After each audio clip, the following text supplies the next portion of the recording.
Alright, we've got our source sound here, and let's find some smaller individual sounds that we can use for musical material. First I'm going to drag on this thing and make it so we can see our sound a little bit better. I'm also going to go up to this menu bar that's at the top of our arrange window, and here's the arrange window. At the menu bar for the arrange window, I'm going to say new track, and we'll just make one new audio track for right now. Okay, let's pick some sounds. Like, I'm going to hold down the command key, it also has an apple on it, and it changes my pointer to the marquee tool that allows me to select things within a region. And I'll let go of that key, it turns back into the pointer, and I can click and drag, and I'll just drag it down to this new track to set it aside. Now let me go and find something else. This looks kind of interesting, so I could of course click at the top here to position the playback bar right here and hit the space bar, or I could use these controls down here to play or stop, but space is a handy thing to do, so I'll just press space and see what happens. Okay. Yep, I was right. Interesting sound. Okay, so I'm going to hold down command and highlight my sound, let go, and drag it down. Okay, so now I've got two sounds in here. Let me drag this way over next to my other sound just so we can see them both at once without scrolling around too far. And I'll put you right there. I was holding my mouse button that whole time, and now I let go. Not that it's such a great feat of strength. Anyhow, I'm done listening to my source sound for right now. I'm going to leave it in here in case I want some more sounds, but I'll just mute it. Click the M for mute. Now I can only hear this stuff. Next, I want to name each of these regions. A region is one of these blocks of sound. Right now, this region just points to a section within this region. It's not its own entity. But I want to give it a name first, and you'll see why in a second. So I'm going to hit the escape key, and this brings up a menu for all the tools I could have. I want to select my text tool, and I'll click this. And this was a voice sample, so I'll just call it voice. You want it to be short enough that you can see it, but long enough for it to be meaningful to you. And this was banging on the rail, I think, so I'll just call it rail. Now with whatever tool I happen to have, I've got the text tool right here, I'm going to click and drag so I highlight both of these regions. Or if you've made more sounds, highlight all of your sounds. Notice that this doesn't have a dark section up at the top. It's not highlighted. These are highlighted where the section is dark and the text is white. Those are highlighted. So up at the menu bar for my arrange window, I'm going to click audio and convert regions to new audio files. And it says, okay, I'm going to save multiple files here. I'll just use whatever names you put on there. So that's convenient that we named them first. I'm glad we thought of that. Now it's made individual audio files for voice and rail, and it's named the files the same as what we named the regions. Now I can edit this clip, for example, and the changes I make on it won't affect my original source sound unless in case I wanted to go back there and make some changes to it later. Okay, now I'm going to hit the escape key again, bring up my tool menu and switch to the pointer tool, and I'm going to double click one of these regions, and it opens up the sample window down here, sample editor window. First thing I want to do is delete the any empty space at the beginning and end. So let's click back here at the beginning and listen to it. Just pushing the play button for that, or the space bar. And let's see, I probably don't want about this much, so I'll delete that much. And yes, that's destructive, but that's okay. Now I've made a ragged edge right here.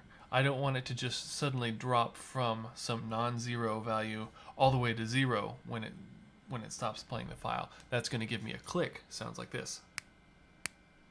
Something like that. Those are a sign of poor craftsmanship. Historically, they've got people fired. I won't say that you should never use a click ever, because there are pieces that are completely comprised of clicks, and you could make a piece that's about clicks, but the point is that it's something that you need to take control of. If there's a click, make sure that it's because you decided to put it there. And so unless you're trying to really make a piece about clicks and have it sound glitchy, which is a cool thing to do, but let's try not to do that right now. We want to make sure that there's a 0 at the end of this file. And so we'll select any portion of it, no matter how small. Sometimes we want a really quick sudden fade out, and that's fine, but I want kind of a longer fade out here. So I've highlighted this section, click the functions menu, and fade out, and it makes it fade out. Then I'll go to the beginning, and let's try to make a good attack here. So I'm going to zoom in so I can see really what it looks like at the top, and I'll pick about this much and fade in. Okay, now I'll click at the beginning and listen to it. Okay, let me undo this and undo fade in, and I'll select an even smaller portion to fade in and see if we'll notice the difference. I'm not sure. Yeah, it sounds got a little bit more point to it. Okay, so let's zoom back out.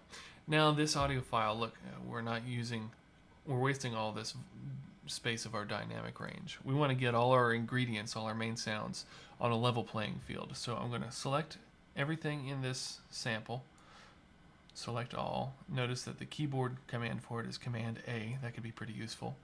And under the functions menu, click normalize. And that's what it did. It looked for the loudest sample in there and scaled everything so that the loudest sample is full volume and everything else falls in suit. And now it should be louder, but doesn't change it any other way. Gosh, there's something a little funky there at the end. I'm gonna see if I can redo this fade out. Yes, see that little thing disappeared? Okay, let's listen to our sound now. Yeah, that was a click for some reason. Maybe I didn't select all the way to the end. Maybe it was a bug, who knows. But okay, so let's leave that alone. And we'll do the same thing with our rail sound. I'm going to grab this much and delete it. I'll zoom in.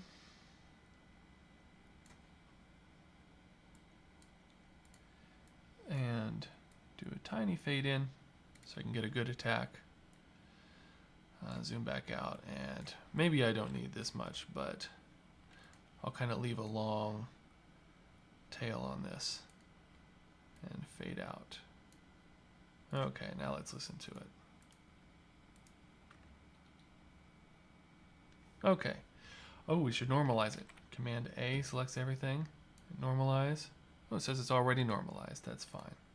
Okay, now we can do some other things, like highlighting this whole file, and under the functions menu, reverse it. Try this. It just puts all the samples in reverse order. Ooh, you can get some really cool stuff that way. Also, you could try just deleting everything but the attack, and just isolate the attack of a sound. And we get some little noises that way. Maybe if we leave a little bit more on there, we'll get something with a little bit of tone to it. Or what if we cut off the front part?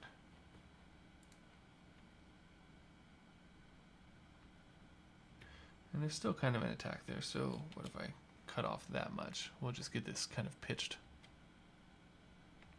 That could be kind of cool. Maybe if we select, oops, I wanted to delete you. Command A to select all, normalize. I see what I'm thinking about doing next. I do need to, don't forget, I made a rough edge by deleting there, so I'll fade in. Okay, so here's my sound. Okay, let's try reversing this. Command A to select all, reverse. Okay, that's neat. Now try something under the factory menu, the time and pitch machine. And there's two main places you want to focus on in here: the tempo change field and the transposition field. Tempo change, any positive number is going to make something faster. Any lower number or anything below 0 is going to make it slower. It'll take longer. But this is a special algorithm that leaves the pitch alone. It won't change the pitch unless we do this. And so I can click on here and drag, or I could just type in a number. Notice this is measured in cents. 1 cent is 1/100th of a semitone. If that doesn't make any sense to you, there are 1200 cents in an octave. So let me see if I type in negative 1200 here. Oops. And you can mess with this. This has some interesting things, but I won't talk about it today. And click process and paste. And so what I've done is made it longer and at the same time lower in pitch. And look, it got longer. Let me zoom out so we can see the whole thing. Okay, and we'll listen to this guy. Ooh. Ooh, that's nice. Still sounded a little clicky there at the end, so I'm gonna fade out. See that that looks a little better. Okay. Now, as you're working, think about making several different versions, like maybe make copies of this and transpose them at different rates.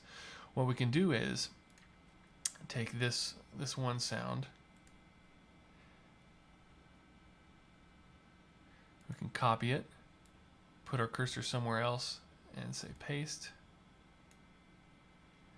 And now we need to make it a new audio file. And we'll just put the name in here. We'll call it voice 2. Okay, and we'll make sure the sample editor's open, and we'll transpose this one up a little bit. Remember, when we copied it, it had already been transposed down. So let's start at 0, maybe do this, transpose it up a semitone or so, and let it process that.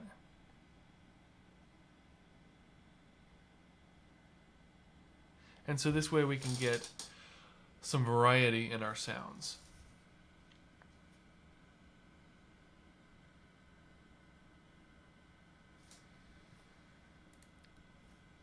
This is taking a long time, so I'll let you... oh, there it goes. I won't let you. Oh, and we made it even slower because I left that thing there. Okay, so we'll listen to this guy. I'll just double-click this sound and listen to it in the sample player. Oh, ooh, no, I didn't. Here, I'll put my play bar right here.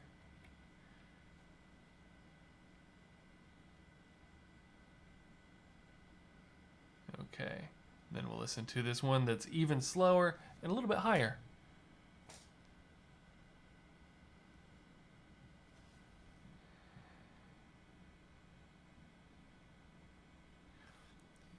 You can really hear some wormy, gritty, metallic sounds in there. Those are artifacts of this process of transposing and changing speed.